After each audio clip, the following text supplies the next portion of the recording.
Die neue Videoserie startet jetzt. Normalerweise mache ich ja Reisevlogs wie Mexiko, USA. Schaut euch die gerne mal an und fresst mich da durch die Gegend.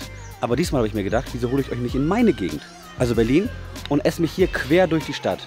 Aber nicht wirklich quer durch die Stadt, denn das Prinzip, was ich mir überlegt habe, ist ziemlich simpel. Ich nehme mir einen Bezirk vor, so wie hier Prenzlauer Berg, esse da Frühstück, Mittagessen, Kaffee und Kuchen, die wichtigste Mahlzeit des Deutschen, und Abendessen. Dann habt ihr 4 coole Spots, vielleicht erzähle ich noch mal was zwischendurch, warum ich es hier cool finde, und dann geht es auch schon ab. Ich würde sagen, wir fangen jetzt mit dem Prenzlauer Berg an, mein Lieblingsbezirk, dazu später dann aber noch mehr. Aber dann haben wir auch noch Mitte, Wedding, Friedrichshain und die ganzen anderen kommen auch irgendwann noch, keine Panik. Ich würde sagen, aber ich habe Hunger, wir fangen einfach mal an.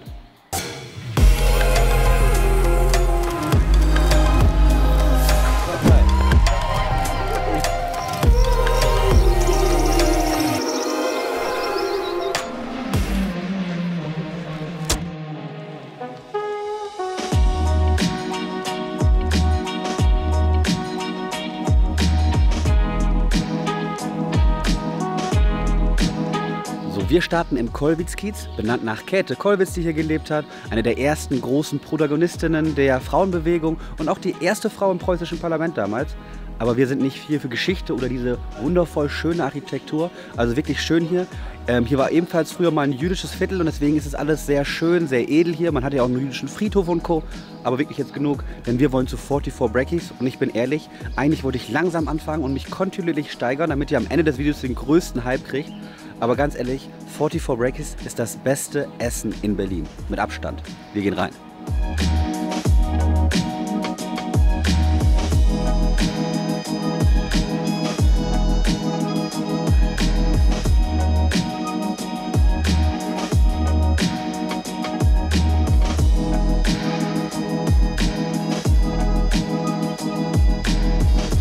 Es ist einfach, ich kann es nicht beschreiben. Also wir fangen mal oben an. Das Brioche und unten, das Brioche-Brot ist so zart, so butterig, so weich, dass es einfach im Mund zergeht. Dann hat man dieses schöne Rührei dazu, das leicht flüssig ist noch, aber auch nicht zu flüssig, eigentlich genau perfekt. Dann noch 2 Soßen, einmal auf jeden Fall Garlic, was ich rausgeschmeckt habe, und dann noch eine andere, die ich nicht sofort rausschmecke. Ich habe mich für die Bacon-Variante entschieden, es gibt aber auch noch eine Avocado-Variante, also es gibt hier einiges auf jeden Fall. Und ich kann nur sagen, das Egg Drop Sandwich ist definitiv die krasse Explosion im Mund. Also es ist wirklich, du beißt rein, es zergeht einfach im Mund und du kannst erstmal gar nicht fassen, was für Geschmäcker da auf dich zukommen. Kein Wunder also, dass sie hier schon seit, glaube 3 Jahren unterwegs sind, mittlerweile 2 Stores haben. Und der Besitzer hat mir gerade auch gesagt, dass sie einen 3. Store öffnen wollen. Wir sind so ein bisschen, die haben Egg Drop nach Berlin gebracht, würde ich mal ehrlich behaupten. Und seitdem poppen die Läden aus dem Boden, die Egg Drop Sandwiches machen, weil sie es vorgemacht haben. Also gönnt euch auf jeden Fall das, aber seid euch sicher, ne? Ich bin hier auf einem Donnerstag und es war schon sehr voll. Als ich rausgegangen bin, musste man sich sogar anstellen. Und samstags steht man hier fast die Straße runter, also überlegt es euch gut. Aber ich muss am Ende sagen, es lohnt sich auf jeden Fall. Danach kann man hier noch einen schönen Spaziergang machen, denn das Käthe Kollwitz-Kiez ist echt cool.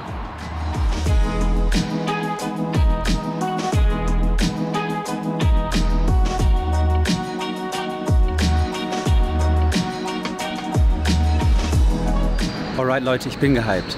Ich habe jetzt einen kleinen Nap nach dem Spaziergang gemacht, weil jetzt geht es erst richtig los. Ich habe einiges mit euch vor.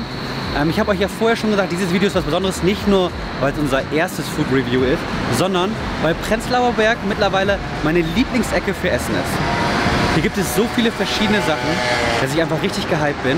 Und heute machen wir das alles nicht allein, denn wir haben den guten Frank dabei, Instagrammer, Fotograf und alles.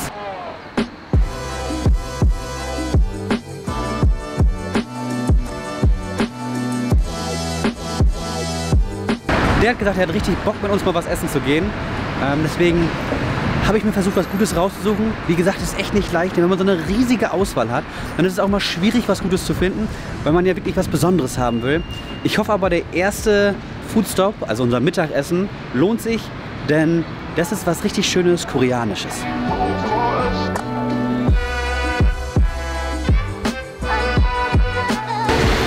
Wir gehen als erstes zu Guten Tag. Das ist Korean Street Food, weil ich dachte, wir essen mal was aus der Hand.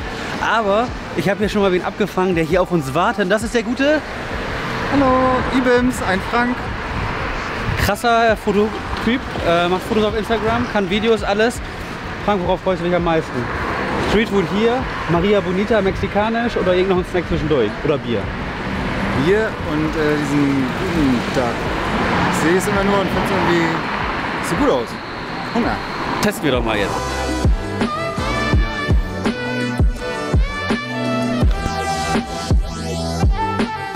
Wie findest du die Portion? Es sieht klein aus, aber ich habe das Gefühl, ich werde auf jeden Fall satt, selbst von der kleinen Portion.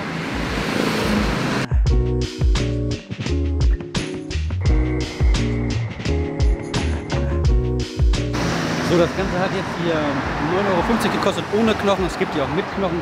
Mittlerweile gibt es hier, glaube ich, sogar auch vegane Sachen. Zumindest hatten sie das mal eine Zeit lang. Jetzt aber gerade nicht mehr. Frank, wie sagst du, wie hat es geschmeckt? War lecker? Mega lecker. Geil. Ja, am Ende ist es geil, weil das Hähnchen sehr soft ist, sehr zart ist, trotzdem noch sehr wässrig ist, aber die Panade drumherum nicht so fettig und dick ist, wie man es sonst kennt. Und die Sojasauce ist auch super lecker. Lohnt sich also, auch wenn es nicht jetzt unbedingt billig war. Wir gehen jetzt aber noch ein bisschen durch den Prenzlauer Berg. Wir wollen noch ein paar Fotos schießen. Und dann hole ich mir aber auch noch einen Snack, weil wir müssen ja auch noch Kaffee und Kuchen heute machen, ne?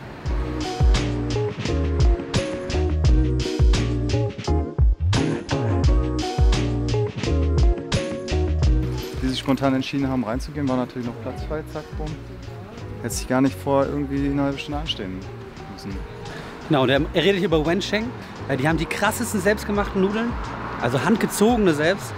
Die holen wir uns aber mal einen anderen Tag, weil heute hatten wir unser Mittagessen schon weg und fürs Abendessen habe ich was ganz anderes rausgesucht.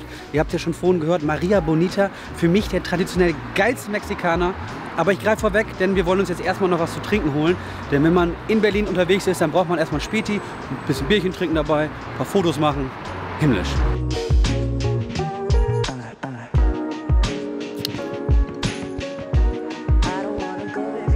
Neulich, übrigens richtig geiles Bier hier aus Berlin, kann man sich auf jeden Fall gönnen, schmeckt super lecker.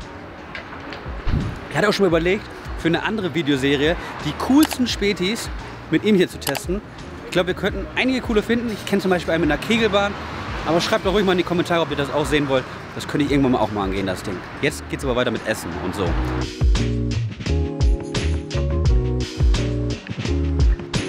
Wir sind hier an der Eberswalder. Das ist so fast die busyste Street in Berlin mittlerweile. Also wenn du früher einen Film so am Alexanderplatz gesehen hast, ist es mittlerweile Eberswalder, weil es ein bisschen cooler, hipper ist. Hier trifft sich gefühlt alles. Frank macht ja auch immer sehr gerne Fotos. Ist das so dein Lieblingsspot hier in Berlin? Vielleicht nicht der Lieblingsspot, aber schon sehr beliebt. Nice. Und wie ihr seht, sitzen wir hier auch schon vor einem Laden. Zeit für Brot. Ist eigentlich schon Klischee. Jeder kennt es mittlerweile. Aber trotzdem habe ich mir gedacht, für das erste Video machen wir auch mal was jeder kennt. Und zwar gibt es hier die vielleicht besten Zimtschnecken. Auf jeden Fall die coolsten Zimtschnecken meiner Meinung nach. Die hauen wir uns jetzt erstmal rein.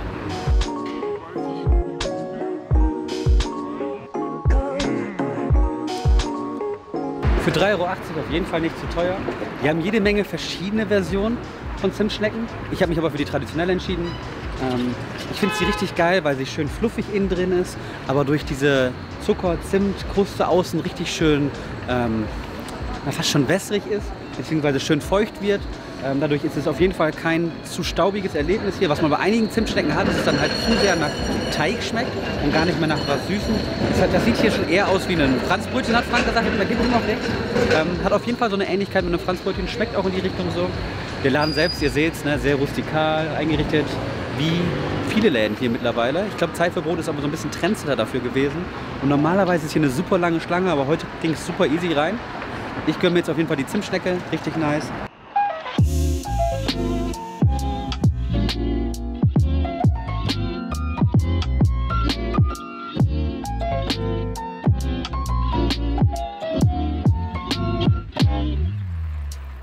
Ja, ich habe mir irgendwann mal eine teure Kamera gekauft und habe nichts damit gemacht.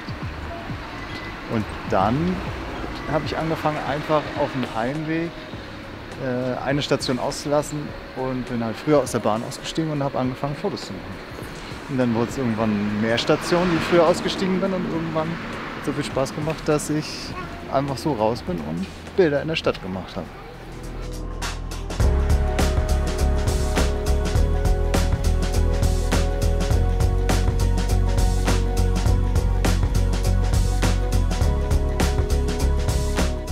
Ja, hier in der Danziger gibt es natürlich auch einige coole Kneipen. August Fendler, Zu mir oder zu dir, so heißt die Bar wirklich. Krüger Da sind einige Male schon gewesen, wo wir uns ein paar Bier einverleibt haben. Aber wir wollen natürlich zu Maria Bonita, das ist ein Stück die Straße hoch. Richtig geile Burritos, richtig geile Tacos und alles sehr traditionell mexikanisch. Also nicht so amerikanisiert, wie man es sonst kennt, mit super vielen Gemüsesachen, Guacamole und Co. Aber ihr seht es gleich selbst.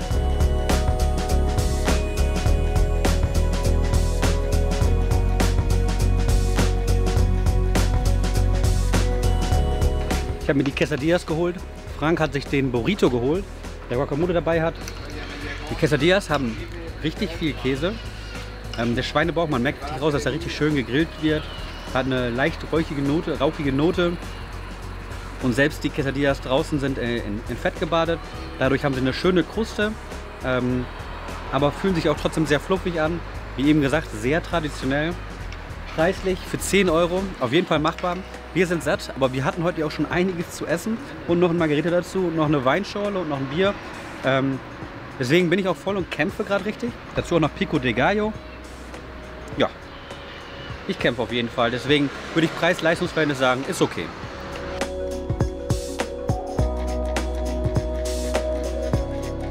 Ich war ja schon jetzt in Mexiko. Meine Vlogs sind hier übrigens hier oben. Und es schmeckt wirklich original mexikanisch. Deswegen ist es auch nicht verwunderlich, dass sehr viele Mexikaner auch selbst hier bei Maria Bonita essen. Dazu haben wir uns noch diese Margaritas geholt.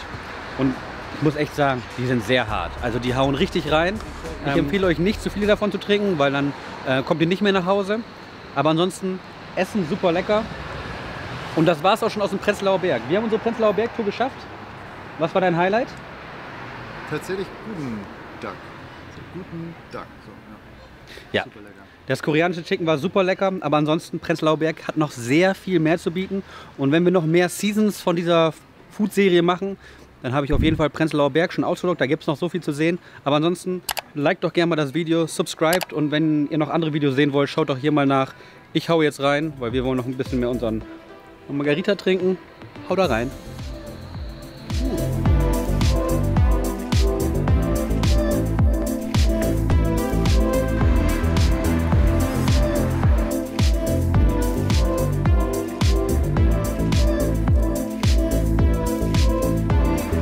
War das lecker? Irgendwas klumpt immer in meinem Strohhalm. Voll nervig. Trink doch mal schneller. Jetzt ist es raus.